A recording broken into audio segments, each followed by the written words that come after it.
कुएं से पानी भर रही थी और पानी भरते भरते वो चारों औरतें अपने अपने बेटों की तारीफें कर रही थी, क्योंकि चारों के बेटे गांव आए हुए थे।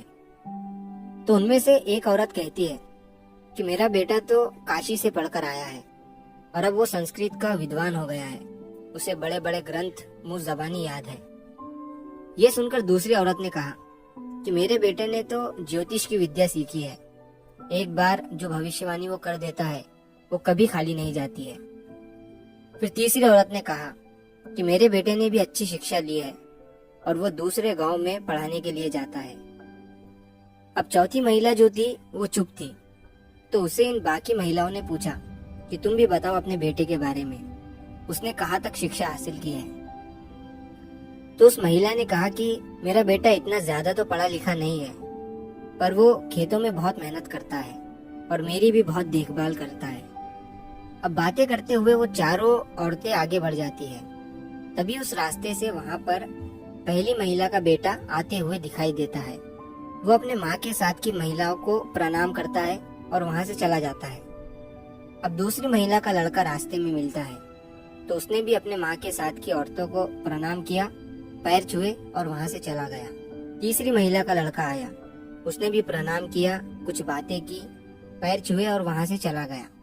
अब चौथी महिला के लड़के ने जब अपनी माँ को रास्ते में देखा तो वो दौड़ता हुआ अपनी माँ के पास गया और उसके पास से पानी का घड़ा अपने पास ले लिया और माँ से कहा कि तुम बिना बताए क्यों चली आई, मुझसे कह दिया होता, कुएं से पानी मैं ले आता। ये कहकर वो लड़का अपनी माँ के साथ चला गया और बाकी की महिलाएं वहीं खड़ी उस लड़के को, उसके बेटे को देखती रह गई।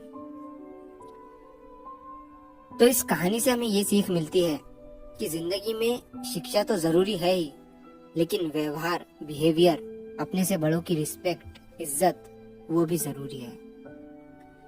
मैं आपको बता दूं कि बिहेवियर नॉलेज से ऊपर ही रहता है, क्योंकि जिंदगी में कई ऐसी सिचुएशन आती है जहाँ पर नॉलेज फेल हो जाती है, लेकिन बिहेवियर सब कुछ हैंडल कर लेता है। वो कहते हैं ना कि टाइम डिसाइड करता है कि आप अपनी जिंदगी में किससे मिलोगे, और दिल डिसाइड करता है कि आप अपनी जिंदगी में किसे चाहोगे, और आपका बिहेवियर डिसाइड करता है कि आपकी जिंदगी में कौन रहेगा, क्योंकि आपका बिहेवियर, आपका बर्ताव वो आईना होता है जिसमें लोग अपने आप को देखते हैं। तो अगर आप इस कहानी को और भी लोगों तक पहुंचाना चाहते हो तो इस वीडियो को लाइक करिए, ताकि YouTube इस वीडियो को और भी लोगों तक पहुंचाए। और अगर कहानी अच्छी लगी हो तो हमारे चैनल को सब्सक्राइब जरूर करिए। मिलता हूँ मैं अगली बार इसी तरह की कहानी के साथ। तो सब्र करो, शुक्र करो और जिंदगी में आगे बढ़ो।